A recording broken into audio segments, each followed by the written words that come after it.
નમસ્કાર મિત્રો, હું નિમેશ પટેલ। આજના વિડીયોમાં આપણે માહિતી મેળવીશું તાજેતરની અંદર 1 જૂન 2026થી ભારતની અંદર વસ્તી ગણતરીની શરૂઆત થવાની છે। મિત્રો, આ જે વસ્તી ગણતરીની શરૂઆત થશે એમાં ભારત સરકાર દ્વારા ઘણી ગાઈડલાઈન બહાર પાડવામાં આવે છે કે વસ્તી ગણતરીની આજે અમુક શરતો હોય, શરતો ધ્યાનમાં લેવી, સાથે જ જે અધિકારી આવશે અધિકારી દ્વારા કયા પ્રશ્નો પૂછવામાં આવશે એના જવાબ આપવા। કારણ કે ઘણા અત્યારે વસ્તી ગણતરીના બાબતમાં ઘણા લોકો છેતરાઈ જતા હોય છે, એટલે અન્ય કેટલાક એવા વ્યવસાયને લગતા અથવા તો ઇન્કમને લગતા પ્રશ્નો પૂછવામાં આવે છે અને એના જવાબમાં લોકો અટવાઈ જાય છે। તો ખાસ ધ્યાન રાખવું કે જે અધિકારી વસ્તી ગણતરી માટે આવશે એ કયા પ્રશ્નો પૂછી શકે અને તમારે એને કયા જવાબો આપવાના થશે। તો આજના વિડીયોમાં આપણે સમજીએ વસ્તી ગણતરી દરમિયાન કયા પ્રશ્નો પૂછવામાં આવે છે તેના વિશે। 33 જેટલા પ્રશ્નો પૂછવામાં આવશે, સાથે જ આ જે વસ્તી ગણતરી કરવામાં આવે છે એની પાછળનો ઉદ્દેશ શું। મિત્રો, ઇતિહાસથી આપણે આની શરૂઆતથી વાત કરીએ તો વર્ષ 1881ની અંદર લોર્ડ મેયોના સમયથી વસ્તી ગણતરીની શરૂઆત થઈ। 1881 પછી દર 10 વર્ષે વસ્તી ગણતરી થાય। છેલ્લે 2011માં વસ્તી ગણતરી થઈ, એના પછી 2021ની અંદર વસ્તી ગણતરી થવાની હતી, પણ એ સમય કોરોના હતો એટલે કોરોનાને કારણે બંધ હતું। 2026-27ની અંદર આ વસ્તી ગણતરી થશે। 2026ની અંદર 1 જૂનથી આની શરૂઆત થવાની છે। 2011ના આંકડા પ્રમાણે આપણે જોઈએ તો ભારતની જે કુલ વસ્તી હતી એ 121 કરોડ જેટલી હતી, અને એમાં ગુજરાતની વાત કરીએ તો ગુજરાતની કુલ વસ્તી 6.04 કરોડની આસપાસ હતી। વાત કરીશું આપણે ગુજરાતની અંદર કેટલા પુરુષો અને કેટલી મહિલાઓ તે સમયે હતી, તો 3.14 કરોડ જેટલા પુરુષ હતા અને 2.89 કરોડ જેટલી મહિલાઓ હતી। 2023 પછી ભારતની જે વસ્તી છે એ વિશ્વમાં પ્રથમ ક્રમાંકે આવી।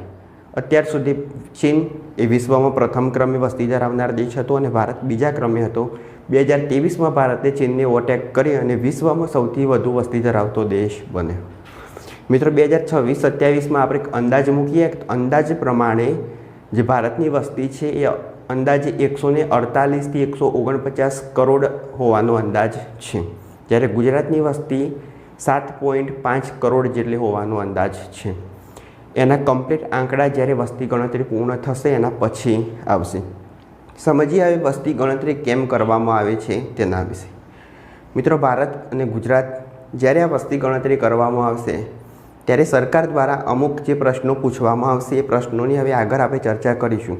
એ પ્રશ્નોના જવાબ મેળવી અને એમના દ્વારા એવું નક્કી કરવામાં આવશે કે કઈ જગ્યાએ શેની જરૂર છે તે।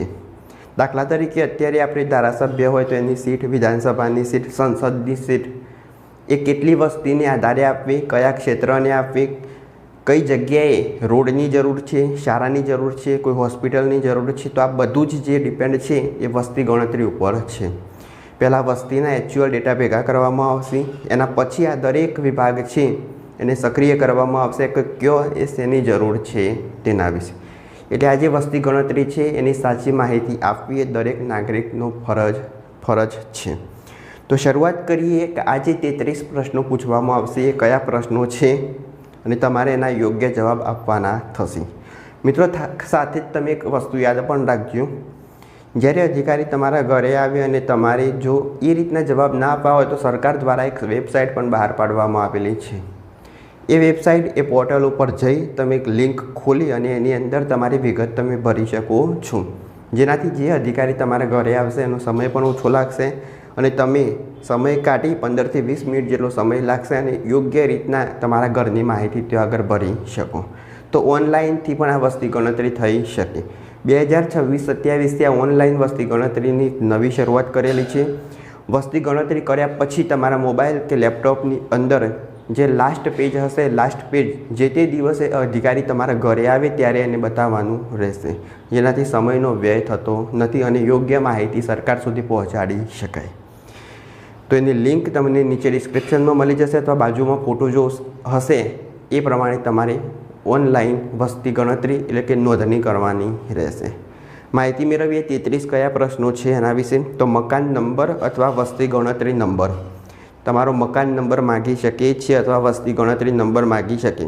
વસ્તી ગણતરી ઘર નંબર પણ તમારો માગી શકશે। ફ્લોર શેનો બનેલો છે, ઘરના ફ્લોરમાં વપરાતી મુખ્ય સામગ્રી કઈ છે એના વિશે માહિતી માગી શકે। દિવાલો શેની બનેલી છે, છત શેની બનેલી છે? ઘરનો ઉપયોગ એટલે કે રહેણાંક માટે, દુકાન માટે વગેરે. ઘરની શું સ્થિતિ છે એના વિશે. ઘર નંબર પરિવાર માટે. ત્યાં રહેતા લોકોની કુલ સંખ્યા, કેટલા લોકો આ ઘરમાં રહે છે તેના વિશે.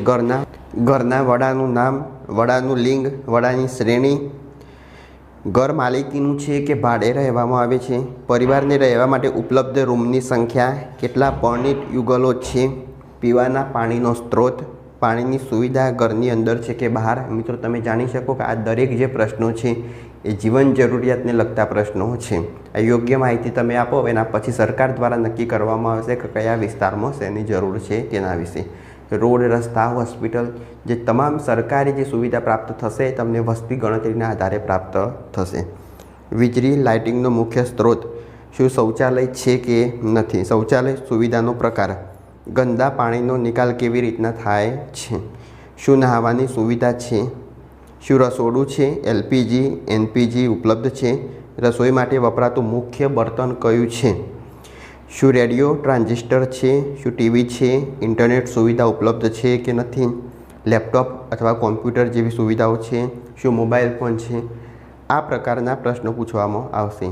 સાથે જ ઘરની અંદર કેવા વાહનો છે એ પણ મુખ્ય પ્રશ્ન પૂછવામાં આવશે. શું સાયકલ, સ્કૂટર કે બાઇક છે. Car, jeep, van. પરિવાર દ્વારા કયા અનાજનો સૌથી વધારે ઉપયોગ કરવામાં આવે છે. સાથે જ મોબાઈલ નંબર પૂછવામાં આવશે. માત્ર વસ્તી ગણતરીના હેતુથી તમારા ઘરનો કોઈ પણ એક મોબાઈલ નંબર આપવાનો રહેશે.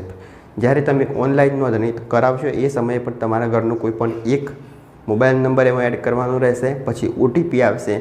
એ ઓટીપી દાખલ કરી અને તમારા ઘરની આ જે તમામ વિગતો આપણે ચર્ચા કરી એ તેની અંદર દાખલ કરવાની રહેશે. એના પછીનું છેલ્લું જે પેજ હોય તમારે અધિકારીને જે તે સમયે બતાવવાનું રહેશે અને એના આધારે વસ્તીની ગણતરી થશે. આ ડેટા ઉપરથી સરકારની સુવિધાઓ તમને યોગ્ય સમયે પ્રાપ્ત થશે. તો આ હતો વસ્તી ગણતરીનો ઇતિહાસ. સાથે જ આ વખતે જે વર્ષ 2026-27ની અંદર વસ્તી ગણતરી થશે તો એમાં કેવા પ્રકારના પ્રશ્નો પૂછી શકે એના વિશે માહિતી આપી. આમાં તમે જોયું હશે કે કોઈ પણ મિલકત સંબંધી પ્રશ્ન ન હતો, જમીન. સાથે જ બીજી વાત કરીએ તો કોઈ પણ બેંક ખાતા સાથે સંબંધિત કોઈ પણ પ્રકારનો પ્રશ્ન ન હતો. કોઈ ઓટીપી સાથે સંકળાયેલો પણ પ્રશ્ન હતો નહીં. તો આવા જે અંગત પ્રશ્નો હોય એના કોઈ જવાબ આપવા નહીં, જેથી આપણે છેતરાતા બચી જઈએ. તો આટલા પ્રશ્નો હતા જીવન જરૂરિયાતને લગતા, તો ખાસ ધ્યાન રાખવું. આ 33 પ્રશ્નોના યોગ્ય રીતે જવાબ આપવા એ દરેકનો ફરજ છે. આજના વિડીયોમાં માહિતી મેળવી આપણે વસ્તી ગણતરી 2026-27 1 જૂન 2026થી શરૂ થશે તેના વિશે. જો આ વિડીયો ગમ્યો હોય તો લાઈક કરો, શેર કરો, ચેનલ સબસ્ક્રાઈબ કરો. ત્યાં સુધી જય હિન્દ, જય ભારત.